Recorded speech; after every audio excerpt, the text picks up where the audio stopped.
Kami dari kelompok 2 kami akan menjelaskan chapter 2 yang judul Teori Kontrol Politik Birokrasi. Terlebih dahulu, apakah kalian sudah tahu tentang arti dari teori pengendalian birokrasi? Sini aku jelasin. Jadi, teori pengendalian birokrasi merupakan suatu pendekatan terhadap teori administrasi publik yang khususnya berkaitan dengan masalah kepatuhan atau daya tanggap.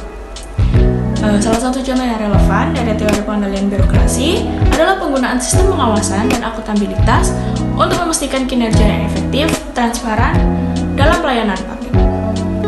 Arti penting dari teori kontrol birokrasi adalah teori ini menyediakan analisis administrasi dan analisis administrasi publik dengan membuat perbedaan antara tindakan atau antara aktor politik dan administratif.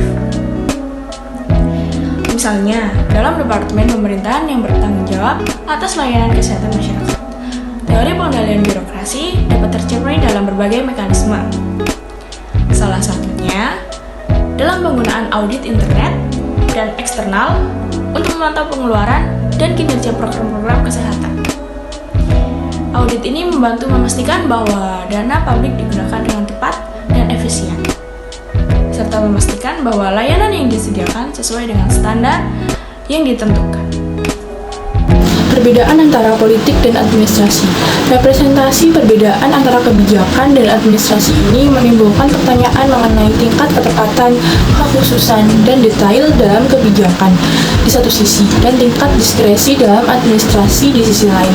Di era reformasi dan dekade-dekade awal administrasi publik, mungkin diasumsikan bahwa administrasi memerlukan banyak keleluasaan yang membuka pintu bagi keahlian teknis dan efisiensi administratif. Apakah birokrasi di luar kendali?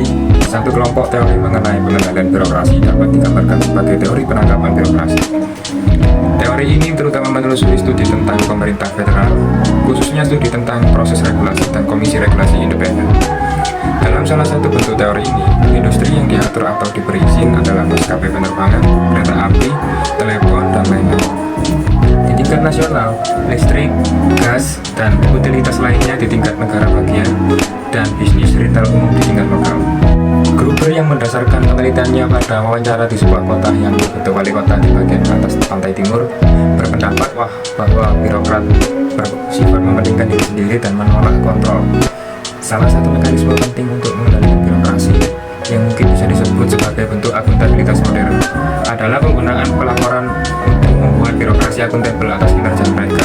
Hal ini menciptakan sistem yang sangat subordinat dan responsif peran bagi para agen. Salah satu mekanisme penting dalam mengendalikan birokrasi disebut dengan modern.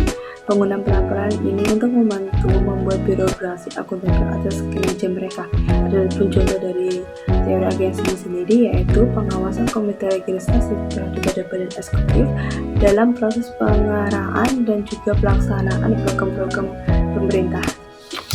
Selanjutnya, kontribusi teori kontrol politik birokrasi terhadap pemahaman administrasi publik.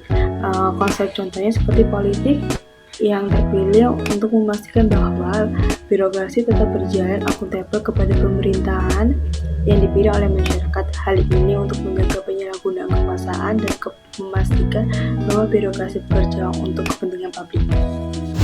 Kesimpulan dari teori kontrol politik birokrasi ini ialah memberikan kontribusi yang signifikan terhadap pemahaman administrasi publik dengan memberikan kerangka kerja untuk memahami dan menganalisis hubungan antara politik dan birokrasi dalam pelaksanaan kebijakan publik.